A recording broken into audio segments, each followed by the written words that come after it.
Welcome to Wife Cheating Story. I hope you have an enjoyable and relaxing time listening. Let's get started.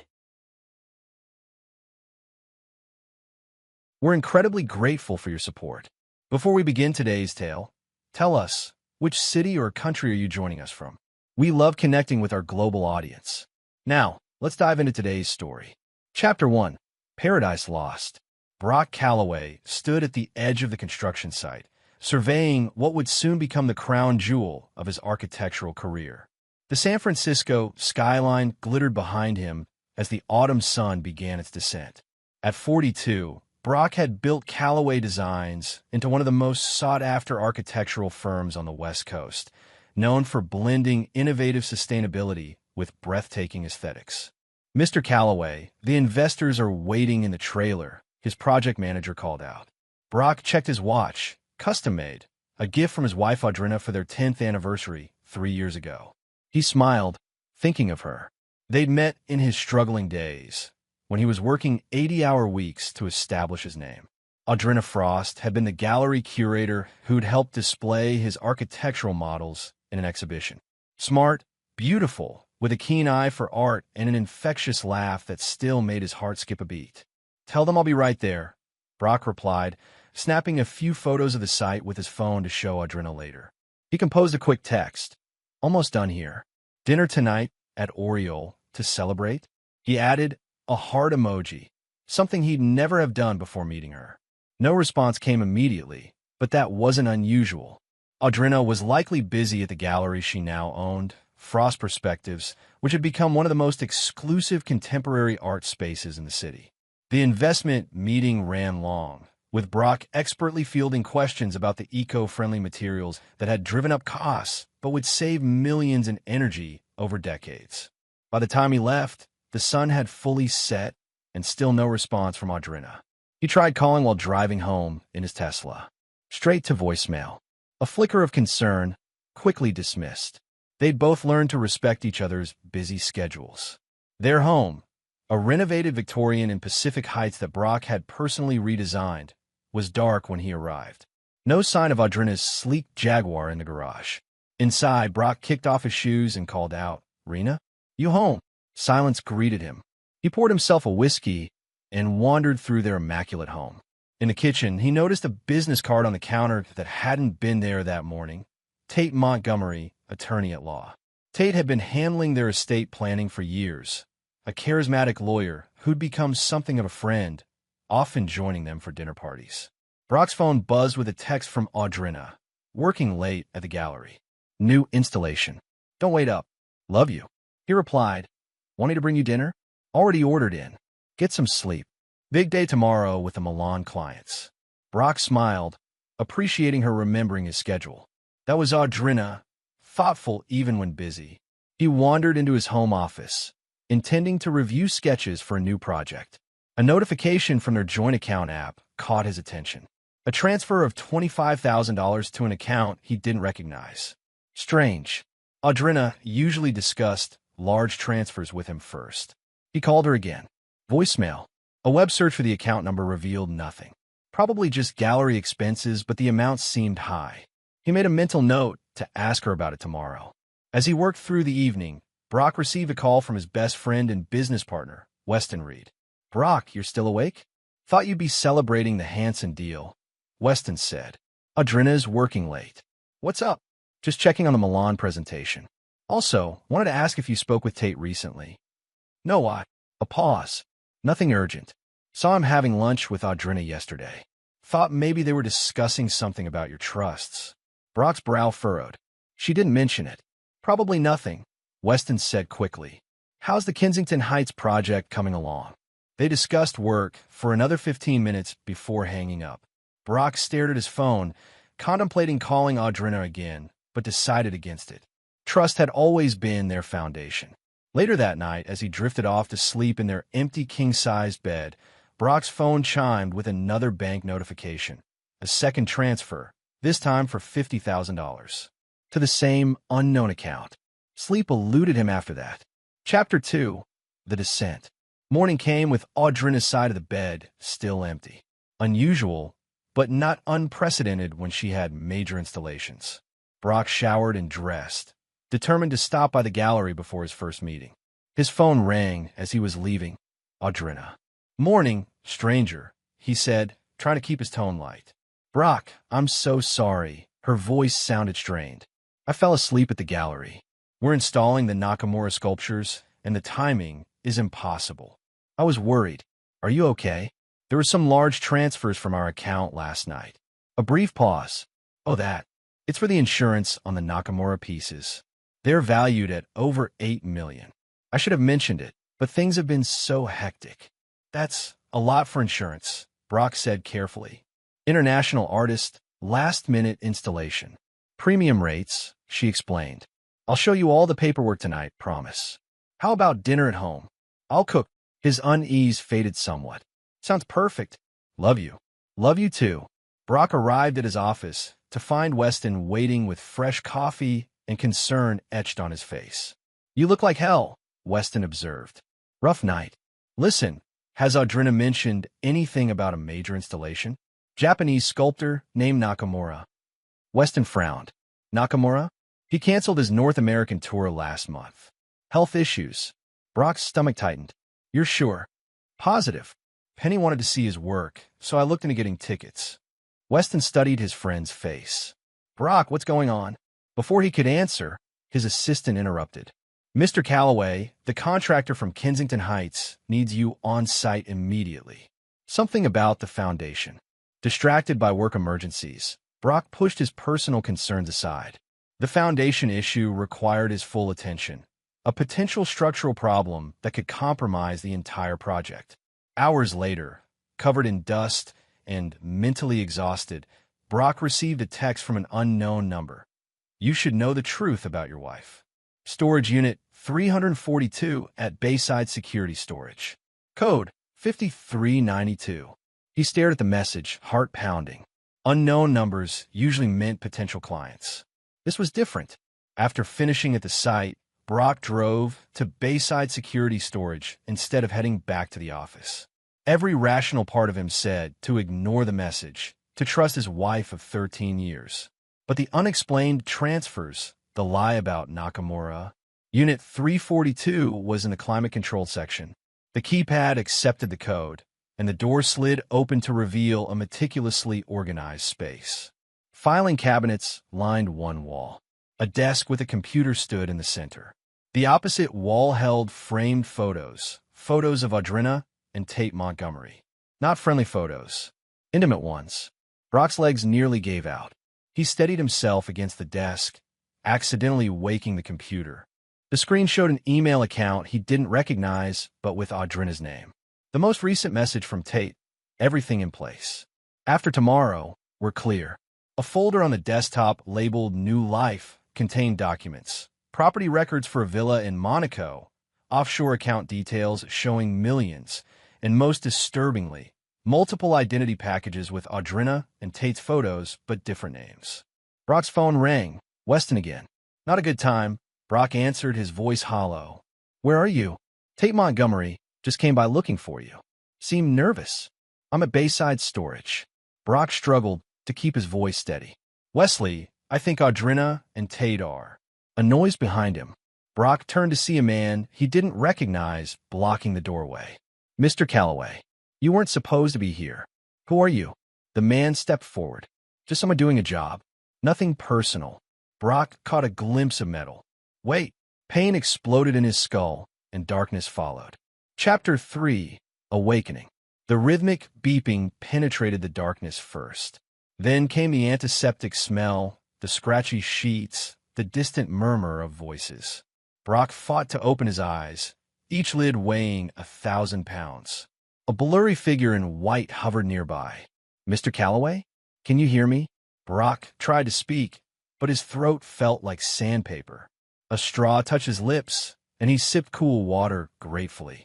"You're at Mercy General Hospital," the nurse continued, adjusting something on his fore. "I'm Delia Hammond, your primary nurse. You've been in a coma for nearly 7 months." 7 months. The words barely registered. "Wife," he managed to croak. Nurse Hammond's expression softened with pity. I'll contact your emergency contact. Just rest now. Over the next few days, strength gradually returned to Brock's body as the fog in his mind began to clear. The neurologist, Dr. Abel Woodruff, explained his condition with clinical precision. Traumatic brain injury. You were found in a storage unit with severe head trauma. The first few months were touch and go. My wife. Brock asked again, stronger now. Dr. Woodruff hesitated.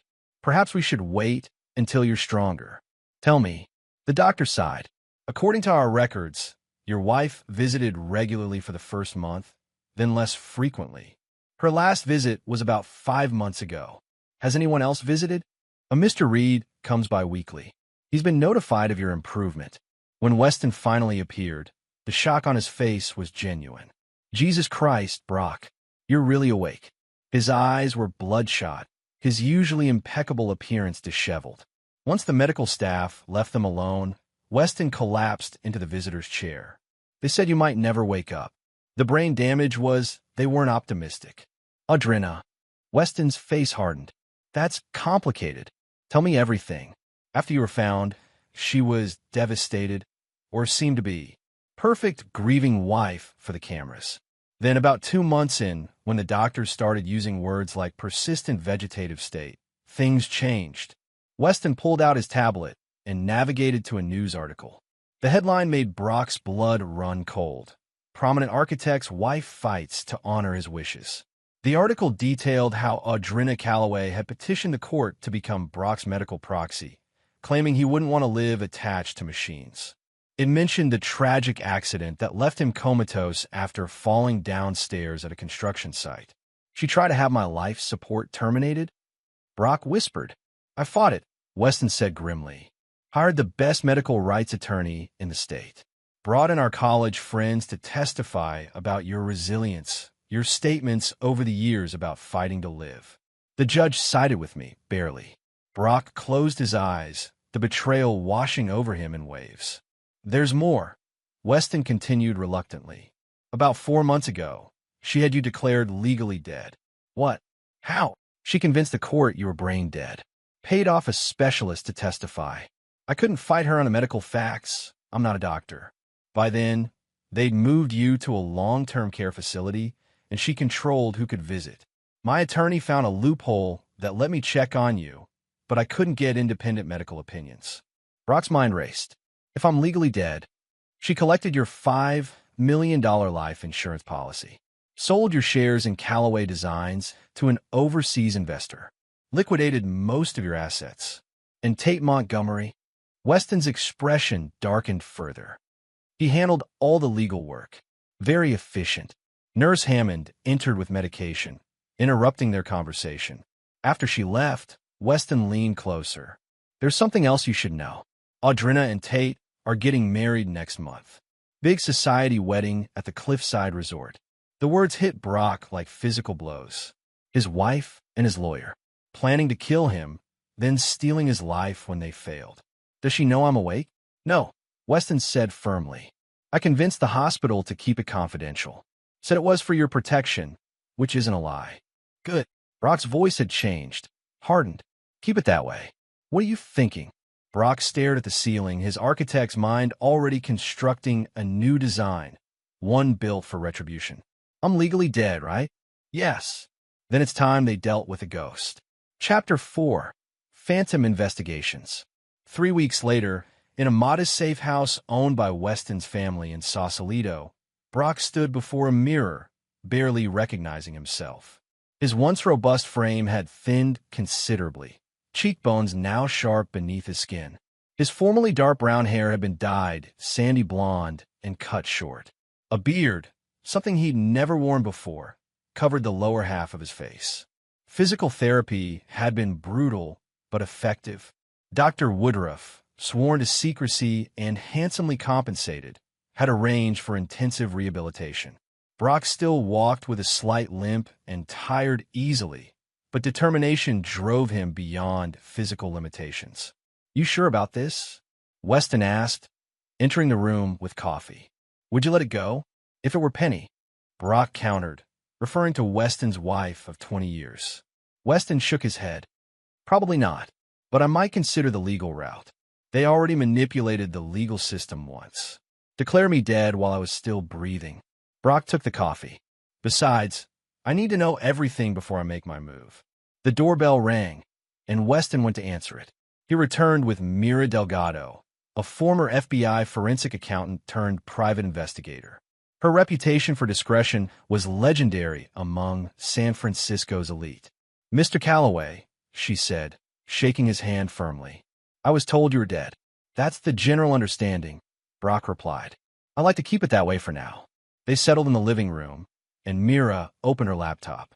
"Based on the information Mr. Reed provided, I've already begun preliminary investigation." "Your wife." "Ex-wife," Brock corrected. "Legally, she's still your wife. Your death didn't automatically dissolve the marriage. But that's a technicality for later," Mira said matter-of-factly. "Mrs. Calloway began shifting assets approximately 10 months ago, 3 months before your accident." Brock's jaw tightened. The timeline confirmed his suspicions. The planning had begun long before he'd found that storage unit. "Smart transfers," Mira continued. "Nothing large enough to trigger automatic fraud alerts. Total of approximately $3.2 million moved to various offshore accounts before your incident. After your death, another $12 million, including your life insurance and property sales." "And Tate Montgomery?" Myra's expression darkened. "Mr. Montgomery has a pattern. He's specialized in estate planning for wealthy clients for 15 years. During that time, 3 of his married clients died unexpectedly. In each case, he ended up romantically involved with a widow within months." "And no one noticed this pattern?" Weston asked incredulously. "Different social circles spread over years. He's careful." Mira pulled up photographs on her laptop. "However, I found something interesting about one case from 6 years ago. Montgomery represented Gregory Phillips, tech entrepreneur. Phillips died mountain climbing. Accident, officially. Montgomery began dating the widow, Alexandria Phillips, shortly after." Brock studied the photo of an attractive redhead. "What happened?" "They were engaged within 6 months. 2 weeks before the wedding, Alexandria died in a boating accident. Montgomery inherited her estate as her fiancé." The room fell silent as the implications sank in. "You think he killed her?" Brock finally asked. "I think it's convenient," Mira replied carefully. "Alexandria had expressed concerns to friends about financial discrepancies shortly before her death." Brock stood, pacing despite his lingering weakness. "So his pattern is to find wealthy targets through his legal practice, either kill them or work with their spouses to eliminate them, then take control of the assets. And when the spouse becomes a liability." "That would be my assessment," Mira agreed. "Though proving it is another matter. He's never been formally investigated. Audrina might not realize she's expendable," Weston said quietly. "She made her choice," Brock replied coldly. "What about their wedding plans?" Mira pulled up a digital invitation. 3 weeks from now, Cliffside Resort. Evening ceremony overlooking the Pacific, followed by reception for 200 guests. "Expensive taste," Brock muttered. "They're using your money," Weston reminded him. Brock turned to Mira. "I need everything. Their daily routines, the wedding details, security arrangements. And I want to know where my money went. Already working on it. I've also been building a profile on the groomsmen and bridesmaids. Potential allies or vulnerabilities. One more thing," Brock said. "My death certificate. Who signed it?" "Dr. Philip Winters. Neurologist brought in by Montgomery. No prior connection to your case." Myra's eyes narrowed. "He's attending the wedding. Close friend of Montgomery's, apparently." "Interesting." Brock's expression hardened. "Weston, we need another meeting. Someone with technical skills." "I know just the person," Weston replied, already reaching for his phone. Later that evening, Brock stood on the balcony overlooking the bay, memories flooding back. His last conscious moments in that storage unit. The betrayal that had been months in the making. Weston joined him, offering a whiskey. "Flynn will be here tomorrow. Best security specialist I know. Completely off the books." "Good." Brock took the glass, staring at the distant lights of San Francisco. "I need to see her, Wes. Need to see them together." "That's risky. I'll be careful, but I need to see it with my own eyes." The following day, disguised with glasses, hat, and his new beard, Brock sat in a rented car across from Frost's Perspectives Gallery.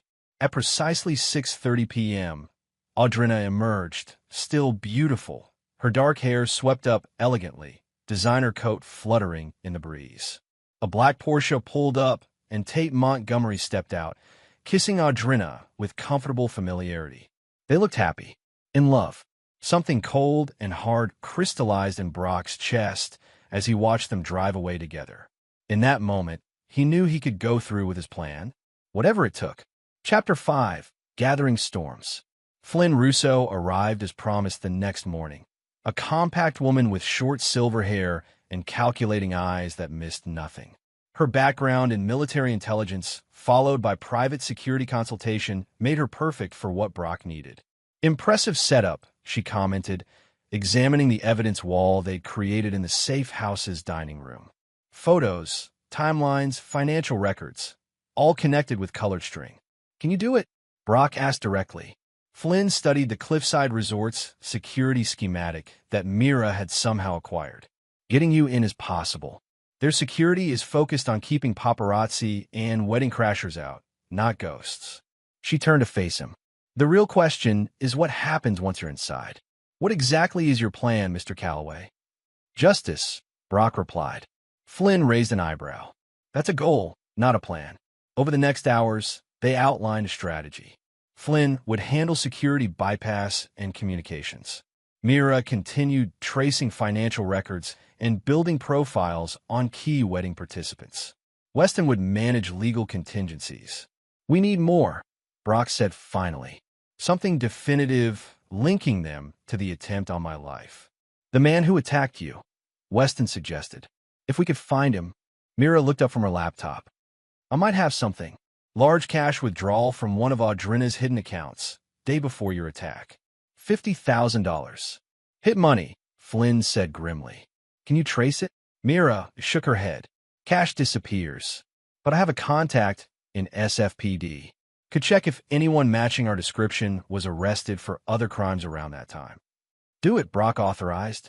As days passed, their operation grew more refined. Flynn installed surveillance on Audrina and Tate's new penthouse, purchased with Brock's money. Cameras, microphones, access to their digital communications. Legally questionable, Weston had warned. "I'm dead, remember?" Brock replied, "Dead men can't break laws."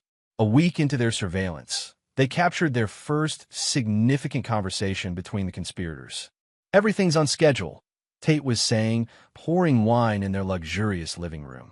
"Final fitting tomorrow. Then we're clear until the rehearsal dinner." Audrina seemed distracted. "Did you handle that issue with the accounts?" "Already done. After we're married, we'll move the remaining funds offshore, then route everything through the shell companies. Clean and untraceable." "And Dr. Winters?" Tate smiled. "Attending as promised. Expensive friend to have, but worth every penny." "Stop looking so pleased with yourself," Audrina said, but with affection in her voice. "We're not clear yet. That detective friend of Weston's was asking questions again last week." "Mira Delgado," Tate said dismissively. "Former Fed with an overactive imagination. She's got nothing. And after the wedding, we'll be in Monaco for months. By the time we return, no one will care anymore." Brock rewatched the recording several times, studying Audrina's expressions, her mannerisms, searching for any sign of the woman he thought he'd known. "She's good," Flynn commented, watching him. "Natural liar." "Yes," Brock agreed quietly. "She always was." The next breakthrough came from an unexpected source. Myra's police contact reported that a man named Vincent Sawyer had been arrested for armed robbery 2 months after Brock's attack. The physical description matched, and more importantly, he'd been found with $32,000 in cash he couldn't explain. "He took a plea deal," Mira reported. "Currently at Highland State Correctional." "I need to talk to him," Brock decided. "Prison visits are recorded," Weston cautioned. "Your face would be on camera." "Not if I go as his attorney," Flynn suggested. "I have credentials that would pass inspection." "What would make him talk?" Weston asked. Brock considered. "Money, fear, or both." 2 days later, Flynn returned from Highland State with a recorded conversation and a grim expression. He confirmed it, she said, connecting her device to the speakers. Listen. Vincent Sawyer's voice filled the room, nervous but eager. Yeah, I remember Calloway. Nothing personal, just a job. The lawyer set it up. Montgomery. Said it needed to look like an accident or robbery gone wrong. Paid half up front, half after. And the woman? Flynn's voice asked. Never met her. Montgomery handled everything. Said his client wanted her husband taken care of permanently. I was supposed to make it clean, one hit, then stage it. But Calloway turned at the last second. Messed up my swing. Had to hit him again. Why are you telling me this now? Statute of limitations don't matter if he's dead, right? Besides, Montgomery stiffed me on the second payment. Said I botched the job since Calloway lived. Not my fault he was built tough. The recording ended, leaving heavy silence in its wake. We have them, Weston said finally. Not yet, Brock countered. It's his word against theirs. Montgomery would claim Sawyer is lying for a reduced sentence. We need more. The wedding is in 11 days, Mira reminded them. Brock stared at the surveillance photos of Audrina and Tate, his expression hardening. Then we accelerate our plans. Throughout the next week, they worked relentlessly. Flynn prepared their technical infiltration of the cliffside resort. Mira continued building their evidence file. Weston arranged for a court reporter to be on standby, along with a judge who owed him a favor. 5 days before the wedding, they received an unexpected visit. A sleek black car pulled up to the safe house, and a man in an expensive suit emerged. Brock recognized him immediately from Myra's files. Detective Solomon Drake, retired homicide investigator, now working private security for wealthy clients. Weston intercepted him at the door while Brock watched from the shadows of the adjoining room. Mr. Reed, Drake said coolly. Interesting location for a vacation home. What can I do for you, Detective Drake? Drake smiled thinly. I'm not a detective anymore. Just curious why you and Ms. Delgado are so interested in Tate Montgomery and his fiancée. My client finds it concerning. Your client. I occasionally provide security consultation for Mr. Montgomery. Professional courtesy, letting you know your surveillance has been noticed. Brock stepped into the doorway. Decision made in an instant. Hello, Detective Drake. Drake's normally impassive face showed genuine shock. Calloway, you're supposed to be dead. Reports of my death were greatly exaggerated, Brock replied, and arranged by your client. Explain, Drake demanded, hand instinctively moving toward where his service weapon would once have been. I think you better come inside, Weston said. Chapter 6, Allies and Architects. Detective Drake sat silently as they presented their evidence. Financial records, surveillance footage, Sawyer's confession, medical reports contradicting the death certificate. So Montgomery and your wife tried to have you killed, Drake summarized. When that failed, they had you declared brain dead, then legally dead, to steal your fortune. And now they're getting married with my money, Brock confirmed, while planning to disappear to Monaco after the honeymoon. Drake leaned back, face unreadable. Why show me this? Because you're an honest man, Mira said. I check your record. 22 years homicide, impeccable reputation.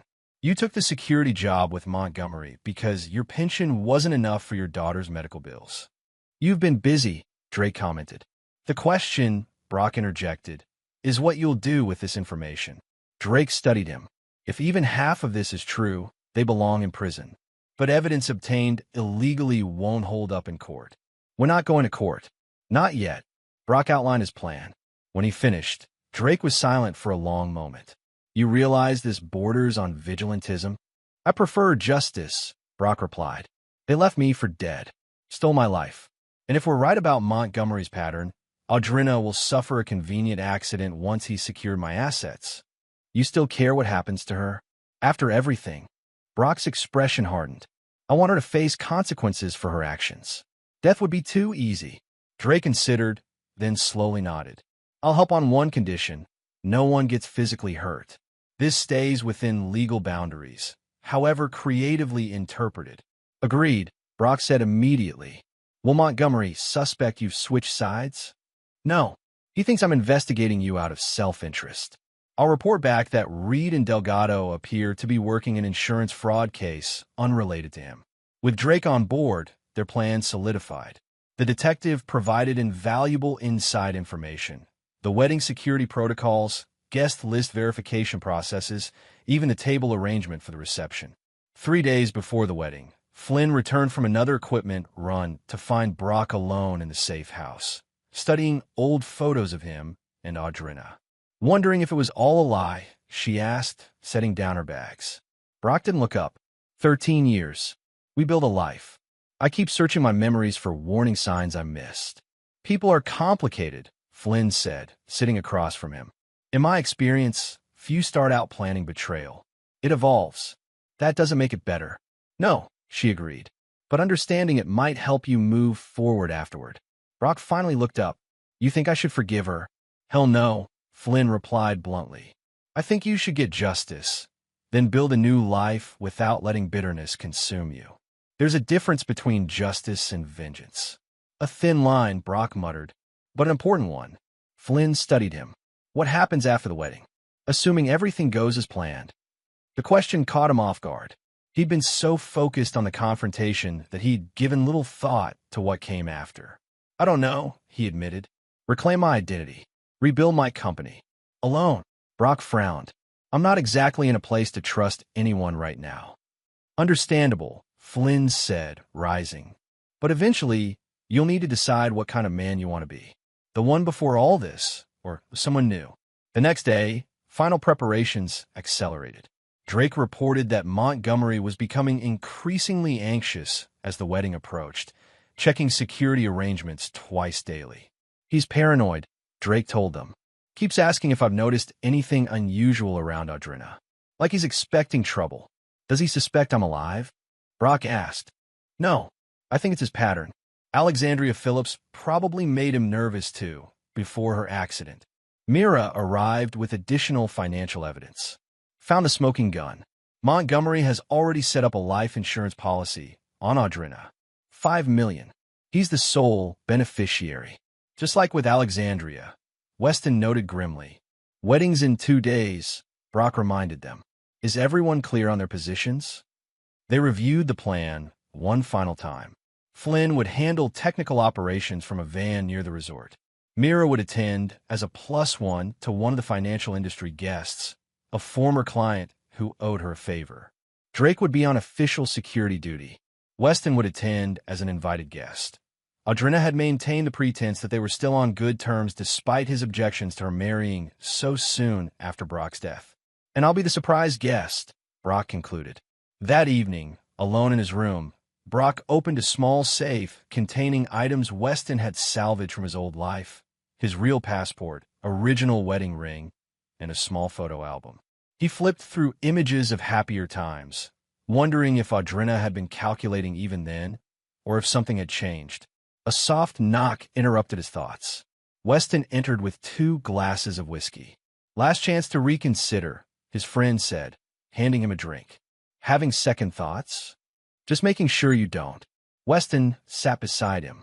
This won't be easy to come back from. Once you walk into that wedding, everything changes. Brock nodded. I died in that storage unit, Wes. The man I was, trusting, naive, he's gone. I just want the world to catch up to that reality. They clinked glasses silently, both aware of the irrevocable step they were about to take. The next morning, Flynn announced their final breakthrough: access to the resort's security camera system. We'll have eyes everywhere, she explained, showing the feeds on her laptop. Main entrance, ballroom, even the bridal suite. And our exit strategy is in place. Brock confirmed. Drake nodded. Coast Guard has been briefed about a training exercise near the cliffs that evening. They'll respond to our signal if needed. As the day of reckoning approached, a strange calm settled over Brock. The plan was solid. The evidence overwhelming. Justice was within reach. One last thing, he told the team as they concluded their final briefing. Whatever happens tomorrow, I want to thank you all. You believed in me when the world thought I was gone. Save the speeches for after we win, Flynn said with a rare smile. Brock nodded, his resolve hardening like concrete. Tomorrow, the dead would rise, and 2 lives built on betrayal would crumble to dust. Chapter 7. The Infiltration. The cliffside resort gleamed like a jewel against the setting sun, its modern glass and stone structure perched dramatically on the rocky California coastline. Luxury vehicles lined the winding driveway, disgorging impeccably dressed guests for what society columns had dubbed the wedding of the season. 3 miles away, parked in a nondescript van with tinted windows, Flynn Russo monitored a wall of screens showing security camera feeds from the resort. Beside her sat Brock, nearly unrecognizable in his formal attire, blonde hair slicked back, trimmed beard professionally groomed. "Comms check," Flynn said, adjusting her headset. "Read in position," came Weston's voice. "Entering main ballroom now." "Delgado on site," Mira reported. "Eastern terrace with clear view of the altar." Drake confirming security positions as discussed, the detective added. "Ceremony starts in 40 minutes. Brock studied the screens, catching glimpses of familiar faces, business associates, friends, art world luminaries. People who had attended his funeral, now celebrating his wife's remarriage not even a year later. "Cold feet?" Flynn asked, noting his expression. "No," Brock replied, "just realizing how easily people move on." "Focus on the mission," she reminded him. "Tate Montgomery just arrived in the groom's suite. Your wife, Audrina, is still in the bridal suite with her party." Brock checked his watch. "Time to move." Flynn handed him a small earpiece. "Remember, you're Samuel Porter, IT specialist. Your credentials will scan properly if checked. We go as rehearsed. No improvisations." The service entrance of the Cliffside Resort was busy with staff preparing for the reception. Flynn had timed Brock's arrival precisely during a shift change, when unfamiliar faces would draw less scrutiny. Brock swiped the access card Flynn had programmed, and the service door unlocked with a soft click. Inside, he navigated the back corridors with confidence, following the memorized route to avoid security cameras not under Flynn's control. "First checkpoint," Flynn murmured in his ear. 3 staff members approaching from the north corridor. "Duck into the linen closet on your right." Brock complied, pressing himself against shelves of pristine white towels as footsteps passed by. Once clear, he continued toward the administrative level, where Flynn had identified a blind spot in the security coverage, a small server room adjacent to the resort's main office. "You're clear to the server room," she confirmed. "Once inside, you'll have 20 minutes before the next security sweep." The server room was cool and dimly lit, humming with equipment.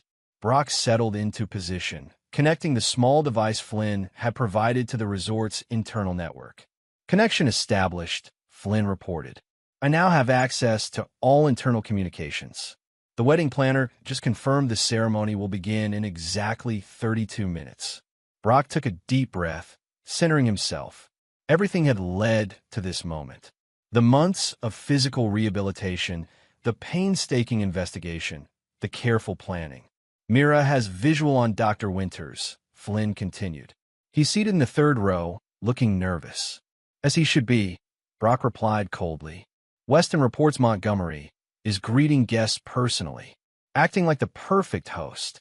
Brock checked his watch again. "Status on the evidence package." "Drake confirmed delivery to Judge Harriman. She's reviewing it now and standing by for your signal." The plan's first phase was complete. Infiltration successful. Systems access established. Now came the waiting. "Movement in the bridal suite," Flynn reported suddenly. "Looks like they're finishing up. Audrina will be moving toward the ceremony site in approximately 5 minutes." Brock closed his eyes momentarily, steeling himself. "Show me." Flynn switched one of the monitors to the bridal suite feed. There stood Audrina, resplendent in a designer gown that must have cost a fortune, his fortune. Her dark hair was arranged in an elegant updo, diamonds glittering at her throat and ears. She looked radiant, happy. Something twisted in Brock's chest. Not love, not anymore, but a complex ache for what might have been. "Route to position B is clear," Flynn said, pulling him back to the present. "Move now if you want to intercept." Brock hesitated only a second. "No, we stick to the plan. Maximum impact." He exited the server room cautiously, moving toward his next position. The corridors had become busier as the ceremony approached, but his disguise and confident demeanor prevented anyone from questioning his presence. Audrina is leaving the suite now, Flynn updated. Wedding planner and bridesmaids in tow. Brock quickened his pace, reaching a service elevator that would take him to his staging area near the ceremony space. As the doors closed, he caught a glimpse of familiar red hair, Valerie Harmon, Audrina's younger sister and maid of honor. For a moment, Brock feared recognition, but Valerie was focused on adjusting something on her dress, never looking up as she hurried past. The elevator descended to the lower level, where a corridor led directly beneath the clifftop ceremony area.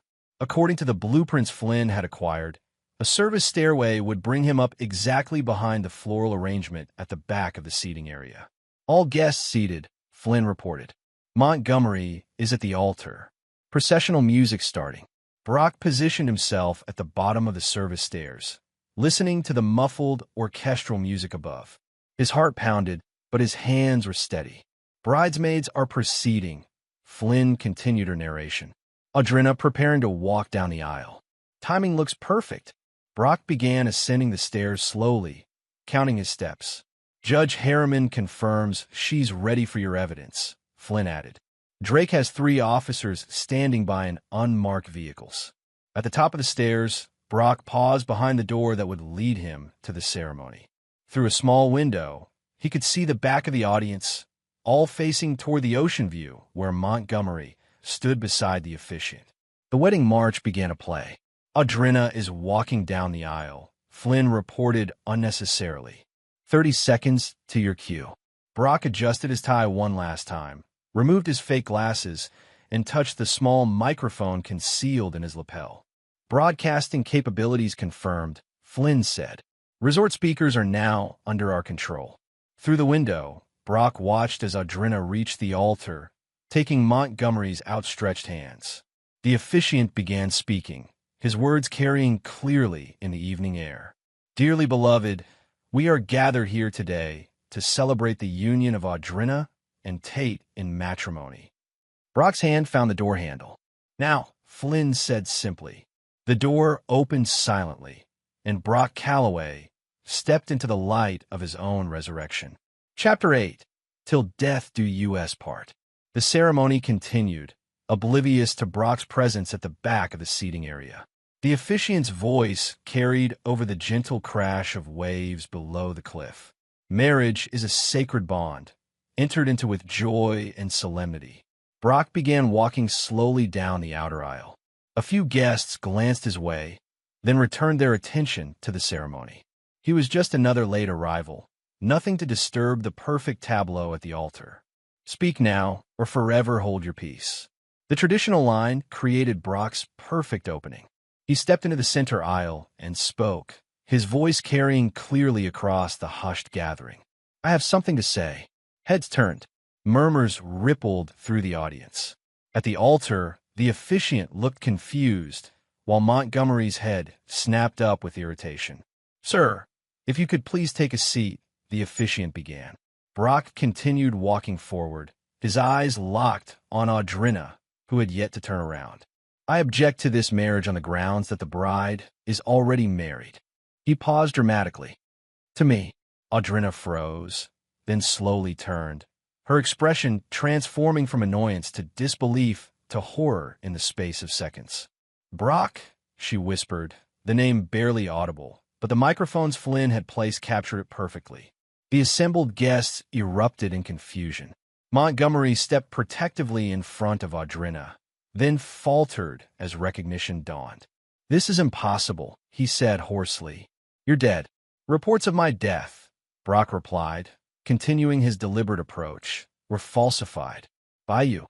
Security personnel began moving toward Brock, but Drake intercepted them, flashing credentials. Stand down. Police matter. The whispering intensified as guests recognized the supposedly deceased architect. Cameras appeared in hands, capturing the unfolding drama despite the no photography rule. I don't know what kind of sick joke this is, Montgomery recovered quickly, addressing the confused guests. But this man is clearly an imposter. Brock Calloway died last year. We all mourned him. Did we? Brock asked, now standing just feet from the altar. Or did you and my wife celebrate? After arranging my accident, after having me declared brain dead against all medical evidence, after emptying my accounts and collecting my life insurance. Montgomery's face hardened. Security? Remove this man immediately. That won't be happening, came Drake's authoritative voice. He nodded to two plainclothes officers who had emerged from a crowd. Mr. Montgomery, step away from Ms. Harmon. Audrina had gone deathly pale, one hand clutching her bouquet so tightly that white roses began shedding petals to the ground. Brock, she finally managed, her voice trembling. You were in a coma.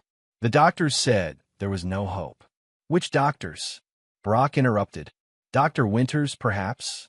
He turned to face the increasingly uncomfortable neurologist in the third row. The same Dr. Winters who falsified my death certificate without ever examining me? Who's attended 3 other weddings where Montgomery married wealthy widows under suspicious circumstances.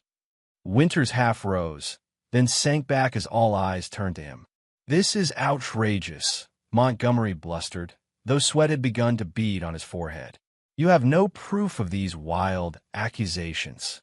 Actually, Mira Delgado stepped forward, tablet in hand. We have extensive proof. Financial records showing systematic theft of Mr. Calloway's assets.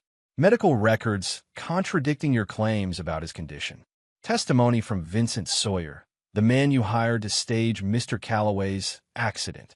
Flynn's voice came through Brock's earpiece.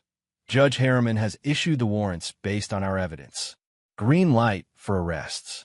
On cue, one of the plainclothes officers stepped forward. Tate Montgomery, you're under arrest for conspiracy to commit murder, attempted murder, fraud, and falsification of medical documents. The second officer approached Audrina. Audrina Calloway, you're under arrest for conspiracy to commit murder, insurance fraud, and theft. All pretense collapsed from Montgomery's face, replaced by cold calculation. He glanced toward the cliff edge mere yards away, clearly gauging his chances. Don't, Drake warned, reading his intention. Montgomery lunged suddenly, not toward the cliff, but toward Audrina, grabbing her arm roughly. Tell them it's a mistake. Tell them it was your idea. Security officers converged, but not before Audrina wrenched away, her expression thunderous. My idea? You approached me. You said no one would get hurt. Just move to a care facility while we accessed his accounts. The admission silenced the crowd. Photographers from Society pages captured every moment of the unraveling. You lying bitch, Montgomery hissed. You wanted him gone as much as I did. More. Just put him somewhere he'll never wake up, you said. I can't divorce him. I'll lose everything. Their mutual betrayal played out before horrified guests as officers separated and handcuffed them. Dr. Winters attempted to slip away in the chaos, but was intercepted by Drake personally. The conspiracy widens, Drake announced, loud enough for all to hear. Dr. Philip Winters, you're under arrest for falsification of medical documents and conspiracy to commit fraud. Brock watched him passively as his would-be murderers were led away. Audrina looked back once, tears streaming down her perfectly made-up face. Brock, please. It wasn't supposed to happen like this. I never wanted you hurt. He said nothing, his silence more damning than any accusation could be. As the police escorted the wedding party, turned criminal defendants away, stunned guests began to disperse. Some approached Brock tentatively, expressions oscillating between shock, sympathy, and the vulture-like interest of those witnessing a spectacular social downfall. Weston appeared at his side, a steadying presence. You okay? Brock exhaled slowly, the tension of months finally beginning to release. I will be. Flynn's voice came through the earpiece one last time. Mission accomplished. Meet at extraction point in 10 minutes. Judge Harriman wants to speak with you directly. As Brock turned to leave, Valerie Harmon blocked his path, her face tear-streaked but resolute. I didn't know, she said fiercely. I swear to God, Brock, I thought you were gone. We all did. He studied her, searching for deceit, and finding only genuine distress. "I believe you, Val. What happens now?" "Justice," he replied simply, continuing past her toward the exit where his team awaited. Behind him, the elaborate wedding decorations fluttered in the evening breeze, roses and champagne and broken promises scattered across the clifftop, where two lives built on betrayal had crumbled to dust. Chapter 9. Phoenix Rising. 3 months after the wedding that never was, Brock Calloway stood in the courtroom as the judge delivered her verdict. The gallery was packed. Journalists, curious onlookers, and a few genuine supporters, including Weston, Mira, Flynn, and unexpectedly, Valerie Harmon. "The court finds the defendants guilty on all counts," Judge Prescott announced, her voice carrying clearly through the hushed room. "Sentencing will be scheduled for next month." Audrina and Montgomery sat at separate tables with their respective attorneys, no longer presenting a united front. Their partnership had dissolved into mutual recrimination within days of their arrest, each attempting to minimize their own culpability by implicating the other. As the court adjourned, Brock felt Weston's hand on his shoulder. "It's over, my friend." But was it? Legal victory aside, Brock still faced the monumental task of rebuilding his life. Legally resurrecting himself had proven almost as complicated as the crime that killed him. Insurance companies reluctantly returned his policy payouts, but fought vigorously against penalty fees. Reclaiming his identity had required endless paperwork and court appearances. Outside the courthouse, reporters mobbed him with questions. "Mr. Calloway, how does it feel to see justice served? Will you rebuild Calloway Designs? Do you have any comments about Audrina Calloway's testimony that she never intended for you to be harmed?" Brock paused at the last question. Throughout the trial, Audrina had maintained that she'd only wanted him warehoused in long-term care while they accessed his fortune, as if that somehow absolved her of responsibility. "No comment," he said finally, pushing through the crowd toward the waiting car. Later that evening, Brock hosted a small gathering at his new home, a modernist structure he'd designed himself, perched on a hillside with views of the bay, but far from his old neighborhood and its painful memories. "To justice," Flynn proposed, raising her glass. "And to new beginnings," Mira added. Brock nodded appreciatively, but remained quiet, his mind elsewhere. The victory felt hollow somehow, lacking the closure he'd anticipated. After the others departed, Weston lingered, nursing a final whiskey on the terrace. "Something's still bothering you," he observed. Brock sighed. "I got everything I wanted. Proof. Justice. Vindication. So why doesn't it feel finished?" "Because it's not about them anymore," Weston replied thoughtfully. "It's about you. Who you become after the fight ends." The words echoed Flynn's advice from months earlier. Before Brock could respond, his phone buzzed with a message from an unknown number. "I need to speak with you. It's important." "Valerie." Intrigued, Brock agreed to meet Valerie the following day at a quiet cafe in Sausalito, away from media attention. She arrived punctually, looking nothing like the glamorous maid of honor from the aborted wedding. Dressed in simple jeans and a sweater, her red hair pulled back in a practical ponytail, she seemed years younger and infinitely more authentic. "Thank you for meeting me," she said as they settled at a corner table. "I wasn't sure you would." Curiosity won out, Brock admitted. "What's so important?" Valerie placed a thumb drive on the table between them. "After the arrests, I went through Audrina's things before the police seized everything. Found this in her personal laptop. I think you should see it." "What is it?" "Emails. Journal entries. Things she never intended anyone to see." Valerie met his gaze directly. "It doesn't excuse what she did. Nothing could. But it might help you understand." Brock stared at the small device, unsure whether he wanted the insight it offered. "Why are you giving me this?" "Because I've lost my sister to prison, and you lost the woman you thought you married. We're both grieving versions of Audrina that maybe never really existed." She pushed the drive closer to him. "Maybe understanding is the only closure either of us gets." That night, alone in his study, Brock finally inserted the drive into his laptop. The files were organized chronologically, beginning 3 years earlier, long before the conspiracy against him had formed. The earliest entries revealed a Audrina he barely recognized, increasingly resentful of living in his shadow, feeling like Brock Calloway's wife, rather than an independent person. Her success with the gallery had brought confidence, but also a growing sense that she deserved more. Then came entries about meeting Montgomery at a charity gala while Brock was traveling for work. Initial flirtation evolved into a deeper connection, with Montgomery carefully nurturing her dissatisfaction.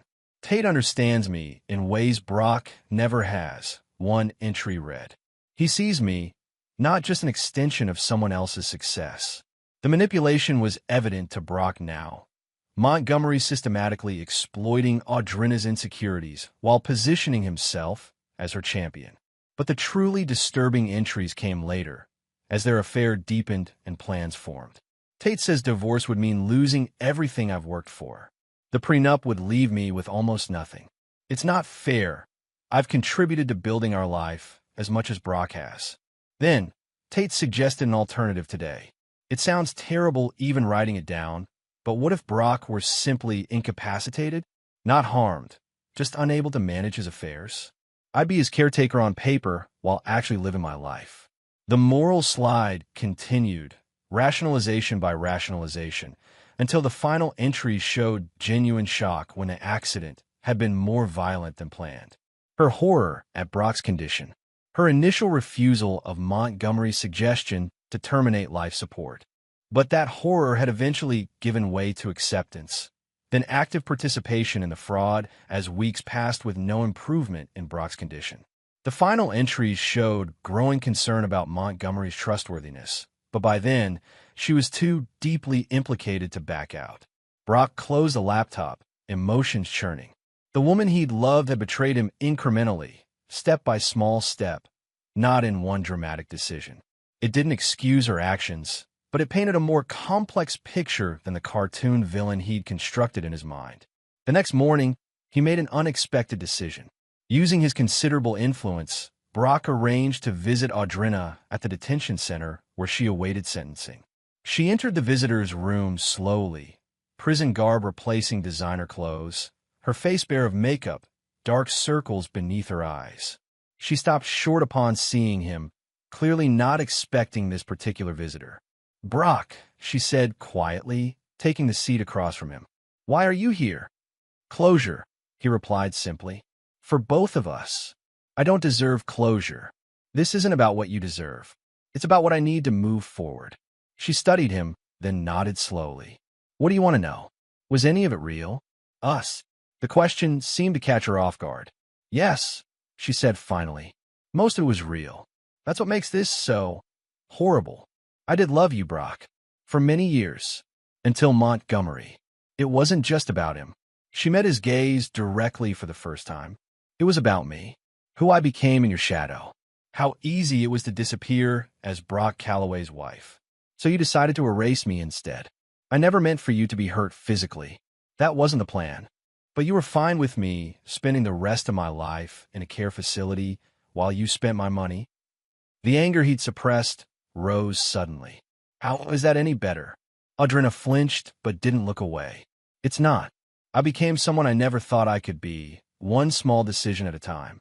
By the time I realized how far I'd gone, it seemed impossible to turn back."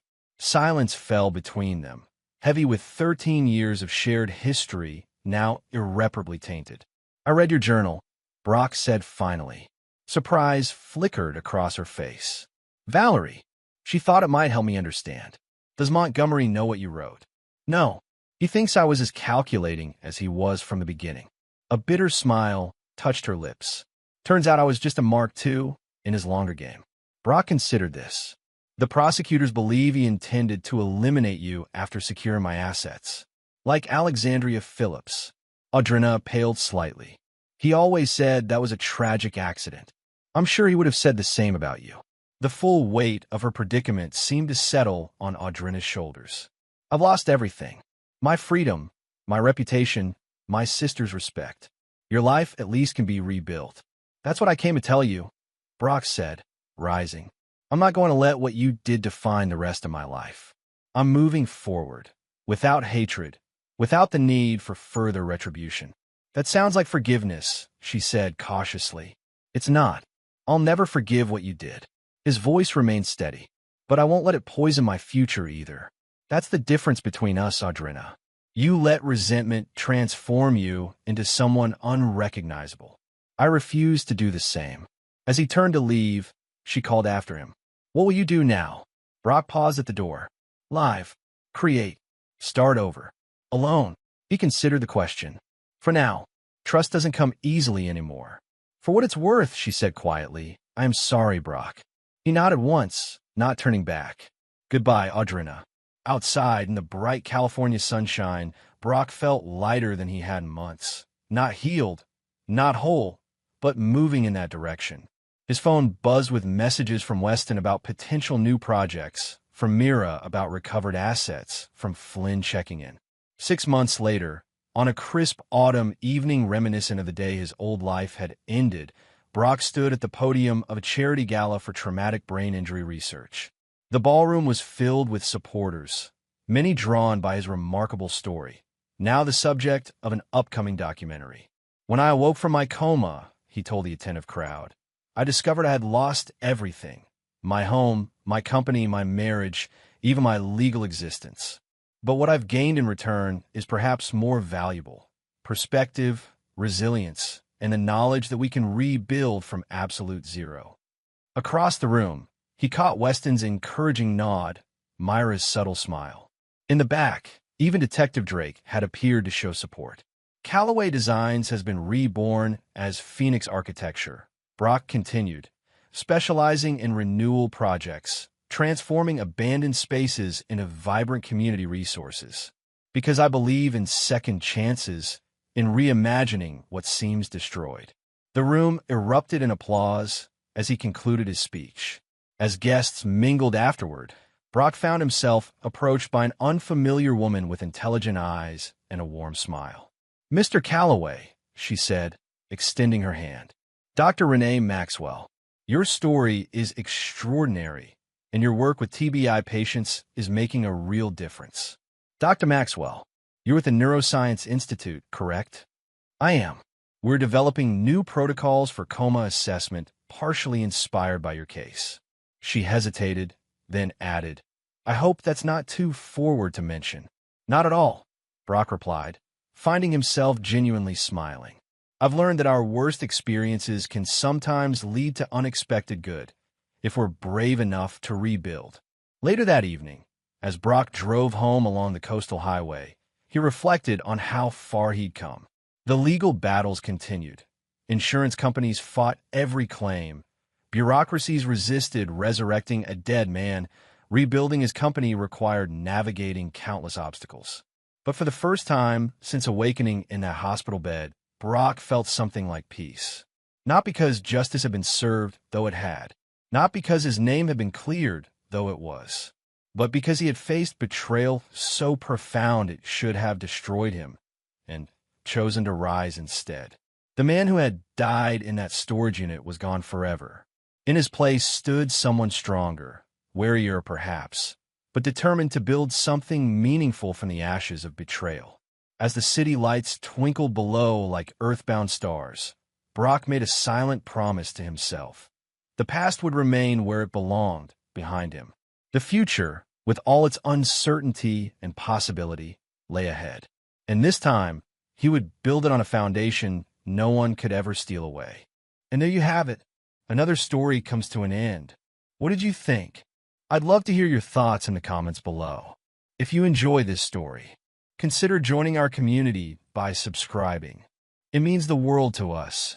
For more stories like this one, check out the recommended videos on screen.